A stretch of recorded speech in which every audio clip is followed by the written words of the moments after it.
Bonjour et bienvenue sur le plateau de Télé Nantes pour cette émission du Media Lab Speed Training. Donc une émission que nous allons consacrer au sujet de l'incubation, de l'accélération de start-up par les groupes médias. Et j'ai le plaisir d'avoir sur ce plateau deux représentants de groupes de presse. On va commencer par vous, Paul-Alexis Bernard. Donc vous êtes manager digital éditorial du groupe Centre France. Alors, c'est un groupe qui est basé à Clermont-Ferrand, qui édite de nombreux journaux quotidiens, dont La Montagne. Et vous avez déjà participé à des expériences d'incubation, notamment une qui s'appelle le Bivouac, que vous avez monté avec d'autres partenaires à Clermont-Ferrand, dont Michelin, pour accélérer des startups. Et vous vous apprêtez là dans quelques semaines, fin octobre, début novembre, à lancer vraiment votre propre accélérateur pour le groupe Centre France. Donc vous nous expliquerez un peu les tenants et les aboutissants de ce projet. Et je remercie également d'être avec nous, Jean-Pierre Bénard. Donc bonjour, vous êtes responsable des projets numériques et coordinateur de l'accélérateur Offset. Offset, c'est le nom de l'accélérateur du groupe Ouest France, qui existe depuis 2 ans, donc qui a déjà accompagné une bonne dizaine de startups aujourd'hui. Et vous vous apprêtez à lancer d'ici la fin de l'année votre saison 3, donc un nouvel appel à candidature. Donc j'imagine que vous attendez beaucoup et vous allez aussi nous expliquer pourquoi. Bon, j'ai une première question en fait à vous poser à tous les deux. Pourquoi des groupes de médias aujourd'hui, des groupes de presse, se lancent dans des programmes d'accélération, d'incubation de start-up. C'est pas pour faire de la com. Je pense qu'on n'est plus à cette époque-là. Ça répond à de vrais enjeux stratégiques. Est-ce que vous pouvez nous les décrire ? Je veux bien démarrer. C'est en effet pas juste un désir d'avoir quelque chose qui brille et qui fait moderne et numérique dans notre environnement et pour montrer des muscles. C'est vraiment pour supporter une logique de transformation qui est la nôtre. La crise qu'on traverse nécessite qu'on s'adapte et qu'on change notre business model, nos produits, notre rapport aux clients et qu'on s'adapte à tout ça. Et le lien aux startups à travers l'acculturation que ça permet auprès de certains de nos collaborateurs, mais aussi la recherche de solutions qu'on peut avoir en commun avec des startups. Nous, on a des clients, on a une connaissance de plein de choses. Le lien qu'on a avec les startups, c'est de leur proposer ça et nous de bénéficier d'une agilité, d'une rapidité avec laquelle ils vont, eux, trouver des solutions opérées, là où nous, on a des logiques industrielles parfois un petit peu lentes, un petit peu plus complexes. Donc on apprend beaucoup dans les façons de faire quand on se rapproche des startups. Donc c'est d'abord ça, stratégiquement, on a besoin d'accélérer, nous aussi. Donc c'est pour ça qu'on les aide à accélérer et qu'on est en lien avec elles. Alors, on pourrait s'attendre à ce qu'un groupe de médias accompagne l'émergence de médias. Mais vous allez sur les startups, comme beaucoup de grands groupes d'ailleurs dans d'autres secteurs industriels. Quel est l'enjeu en fait pour Centre France, pour le groupe Centre France ? Moi, ma conviction, c'est que les médias, finalement, on sait déjà assez bien ce que c'est.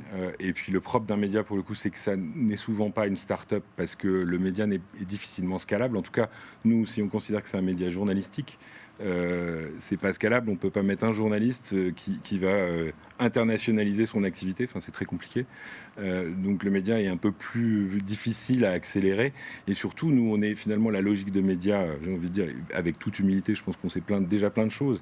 Et ce qu'on a à apprendre, c'est plutôt d'entreprises ou d'idées qui ont des solutions, des choses qui sont assez loin de ce qu'on fait, des solutions qui vont nous aider ou qui vont nous aider à nous diversifier aussi, à avoir des activités qui sont cohérentes avec ce qu'on est, avec le lien de proximité. Pour le coup, on a ça en commun, c'est que ce sont des médias de proximité. Donc on réfléchit à de la diversification autour du dernier kilomètre, toutes ces choses-là. Et là, pour le coup, c'est pas très exactement du média, c'est plutôt de la solution aux médias ou des choses qui sont cohérentes avec le média.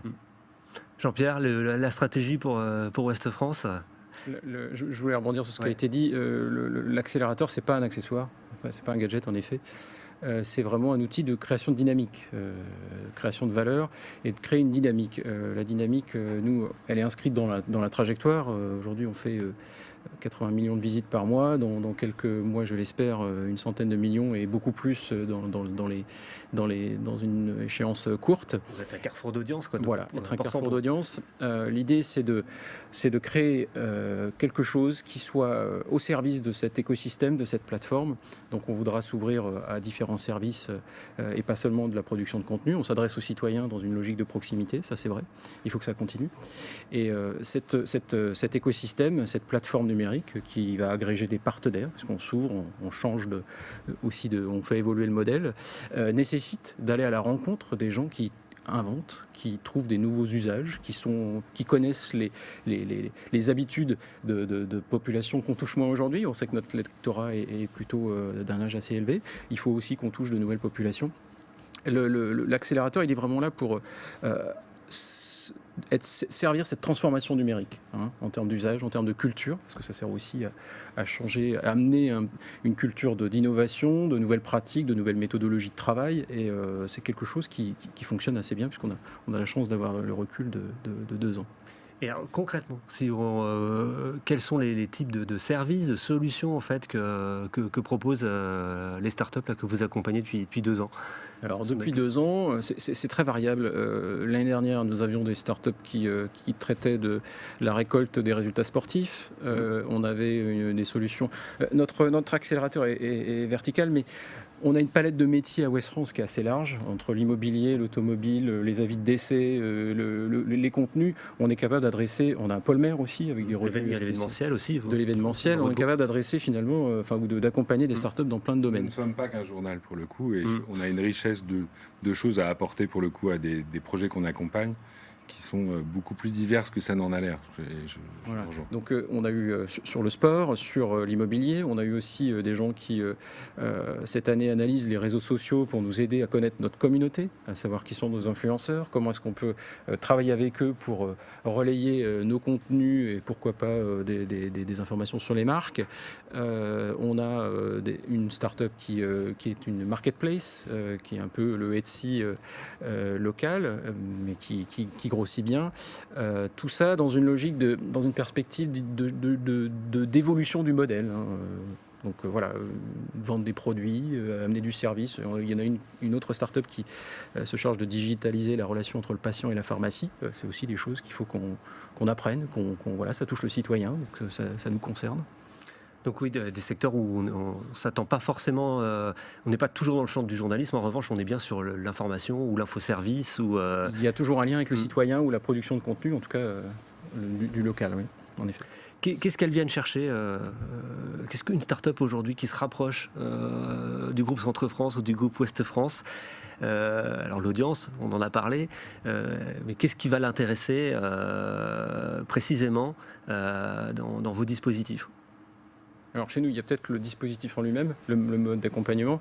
On a à la fois un accompagnement à la semaine avec un organisme que vous connaissez bien puisque c'est le Startup Palace à Nantes, mais il y a aussi la nomination en interne de parrains qui vont accompagner la startup pendant 12 mois et qui sont vraiment présents et qui sont choisis plutôt parce qu'ils sont experts du domaine de la startup. Donc on apporte une expertise métier. On a aussi l'audience, on en a parlé, un poids, une marque qui est assez connue et donc qui est impactante et qui a un effet de levier important. Et ça nous permet d'être assez attractif pour ces startups. Mais je veux dire, votre atout, alors Ouest France aujourd'hui, Centre France là, très bientôt, par rapport à d'autres groupes industriels, je pense il y a des accélérateurs dans les banques, dans beaucoup de secteurs autour des services, etc. Quel va être l'atout d'un groupe média pour les startups? Nous, on a développé une expertise aussi sur ce que c'est qu'un site à forte audience. Donc ça veut dire référencement naturel. C'est des problématiques qui concernent toutes les startups. Comment je me fais connaître? Comment je fais que les gens viennent sur mon service? Sur de l'analytics, c'est-à-dire qu'aujourd'hui, vous êtes obligé en permanence de mesurer les performances de ce que vous produisez sur Internet pour améliorer sans cesse le système. C'est des compétences qu'on a développées, en termes de marketing aussi. Et puis je crois qu'il y a quand même beaucoup d'affinité avec le média quand même si c'est parfois difficile. Et puis, pour terminer, en ce qui nous concerne, on a des volumes de données qui sont extrêmement importants. Quand quelqu'un vient exposer son service ou sur nos pages, il y a tout de suite un effet démultiplicateur qui est puissant. Donc on revient à l'audience, mais c'est vrai que c'est un sujet. Vous apportez de l'argent l'un et l'autre pour ces entreprises ou En tout cas, c'est pas si on l'apporte, c'est décorrélé de l'accompagnement. C'est-à-dire qu'en tout cas, nous, je crois que c'est aussi le cas chez vous. C'est-à-dire que ça peut être le cas, mais c'est pas une condition sine qua non. Oui, c'est le cas à West France. Si la synergie est forte, si le travail en commun est une réussite, il y a possibilité en effet qu'on investisse dans le. Et c'est potentiellement aussi d'ailleurs quelque chose qu'ils viennent chercher, hein, une capacité à aider au financement ou à la levée. Je crois que fondamentalement, quand même, la valeur qu'on leur apporte, c'est leur capacité à tester leurs solutions, leurs produits et à apprendre avec nous. À grande échelle. Voilà. Donc c'est notre audience, c'est notre connaissance du client, c'est nos data, c'est nos expertises métiers. C'est vraiment, et j'ai envie de dire, c'est d'abord nos clients. La startup, elle doit être orientée sur son client. Nous, on a la possibilité de lui en proposer finalement des accès aux clients. Donc c'est ça fondamentalement qu'ils doivent, à mon avis, venir chercher au-delà d'un accompagnement sérieux et aussi. D'une fluidité, d'une ambiance, de conditions d'accueil qui sont aussi extrêmement importantes, où on est peut-être, par rapport à certaines usines de l'incubation et de l'accélération, pour être honnête, un petit peu plus proche des projets qu'on accompagne. Je pense que ça, c'est une valeur fondamentale aussi dans on va dire, les accélérateurs corporate, c'est qu'on n'est pas une usine. On en connaît. Voilà. Nous, on a une proximité qui fait, à mon avis, un accompagnement de qualité. Et votre implantation aussi locale, enfin dans des métropoles, Clermont, Nantes, Rennes, ça peut aussi être un atout, quoi. Ouais, en même temps, moi j'ai le sentiment qu'on peut accompagner sans forcément obliger un hébergement très concret. Moi, en l'occurrence, à Clermont-Ferrand. Alors, on a un petit peu d'ailleurs comme West France une échelle de groupe qui fait que, en plus, on a une présence sur le territoire qui offre d'autres possibilités d'implantation. Géographique sur notre territoire où on a des quotidiens à Orléans, à Chartres, à Auxerre ou à Limoges.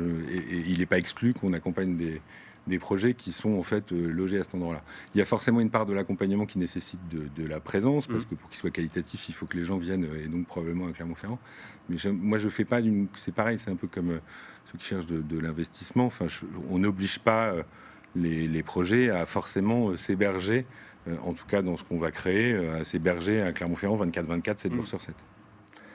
Pour donner un exemple, cette année, on avait 5 startups, il y en a 3 parisiennes. Donc, et ce qui n'empêche pas le lien, je pense pas. Il y a du présentiel pour les ateliers, mais pour le reste... On vit dans un monde où, pour le coup, la proximité et l'accompagnement n'est pas nécessairement 100% physique et présentiel. Et le bien-être de la startup, s'il passe par...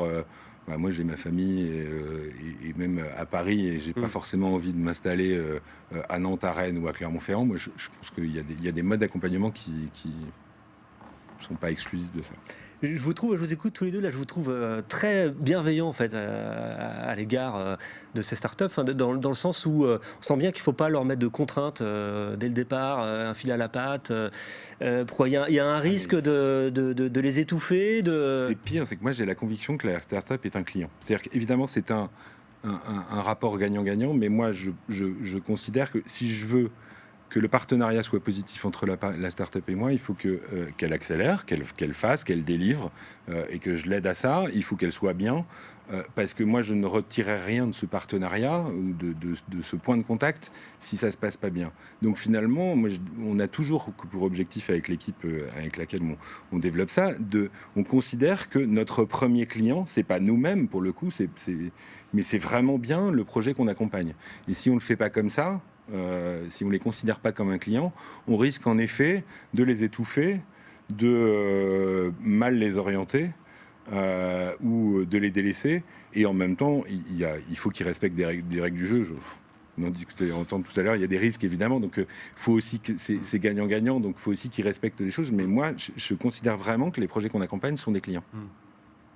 Oui, dans les règles du jeu, notamment, il y a beaucoup d'accélérateurs aujourd'hui avec la concurrence. Donc, les entreprises émergentes peuvent être tentées d'être dans plusieurs dispositifs. Moi, je pense qu'on est plus attractif, encore une fois, que notamment les généralistes. C'est-à-dire que pour les projets qu'on accompagne, on a une valeur fondamentale qui est notre métier et nos clients qui fait qu'on est plus attractif. Mais au-delà de ça, dans le cadre aussi de la qualité de l'accompagnement et dans la relation qu'on a avec eux, on mobilise des équipes et il faut qu'elles soient disponibles. Si la start-up est là et qu'elle a un intérêt à discuter discuter par exemple chez moi avec quelqu'un d'un métier, avec la rédaction, avec des journalistes, et que moi j'ai pas de journalistes qui sont disponibles pour discuter avec eux et les faire progresser, mais ça va servir à rien, ni pour nous ni pour eux. Donc ça demande aussi une mobilisation de moyens qui est vraiment, on va servir un projet et on va essayer de grandir ensemble. Très bien. Jean-Pierre Bénard, à Ouest France, là pour le coup, vous avez 2 ans de recul.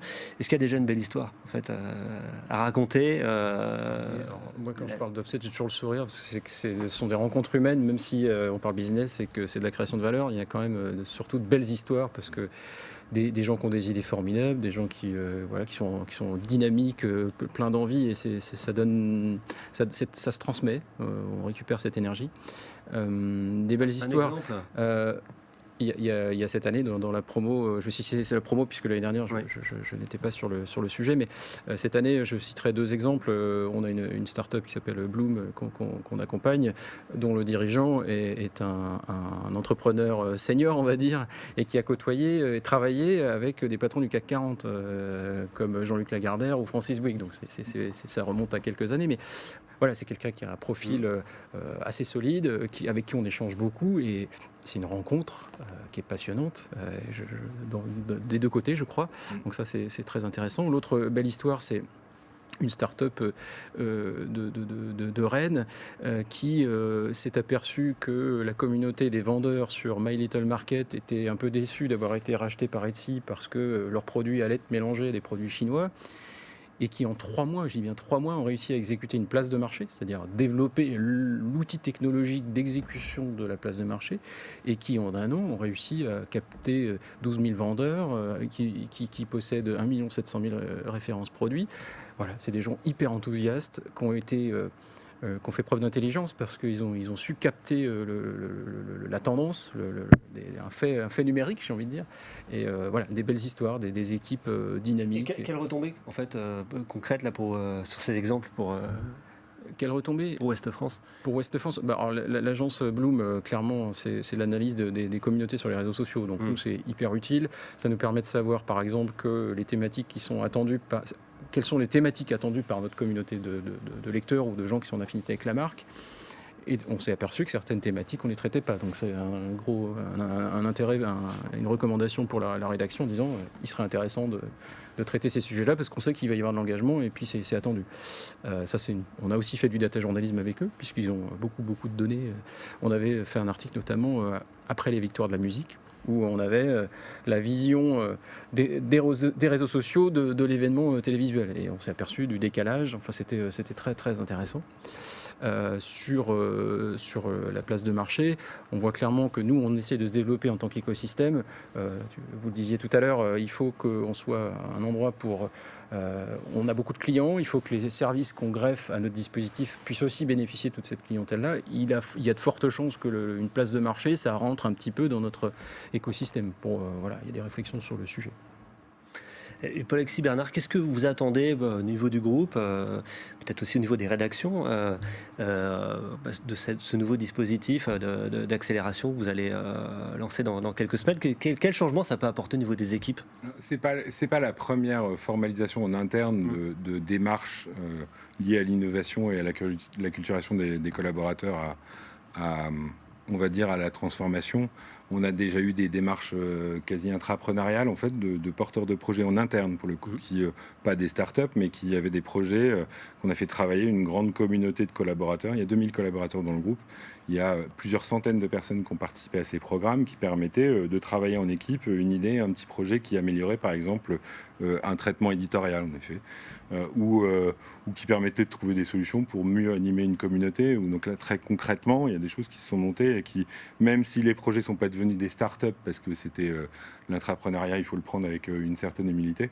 En tout cas, les confrères ont beaucoup progressé, mais plus dans la méthode, finalement, dans l'apprentissage d'une orientation client, de la boucle Lean qui est inscrite dans l'accélération et dans la vie d'une start-up et d'un projet aujourd'hui, dans la capacité à apprendre, à écouter les usages. Donc c'est finalement plus ça qui est intéressant pour nous, c'est des collaborateurs qui, au contact de start-up ou de méthodologies liées à l'innovation et à l'entrepreneuriat en mode start-up, permettent ça change juste leur vie et leur façon de bosser tous les jours. Et ils peuvent le faire en responsabilité et on pousse et on engage à ça. Donc c'est concrètement ça que ça change. Nous, on a déjà eu des démarches. Moi, je mets des collaborateurs en contact avec des startups au Bivouac, donc à Clermont-Ferrand, qui n'ont rien à voir avec les médias. Mais par exemple, une petite start-up qui aurait besoin d'aide pour de la communication ou pour commercialiser quelque chose, mais qui n'a rien à voir avec un journal et avec l'information, mais qu'un commercial d'une régie ou voilà, aille discuter avec une start-up, lui aussi, il va apprendre autant qu'il va apprendre et donner à la start-up. Donc c'est tout ça qui nous intéresse. Très bien. Et il nous reste 2 minutes. Moi, ce que je vous propose, c'est que vous ayez 1 minute chacun aussi pour conclure. En tout cas, me dire à vos yeux ce qui vous paraît important là, dans les mois à venir quoi, pour vos dispositifs. Ou s'il y a quelque chose qu'on n'a pas abordé au cours de cette émission, c'est le moment ou jamais.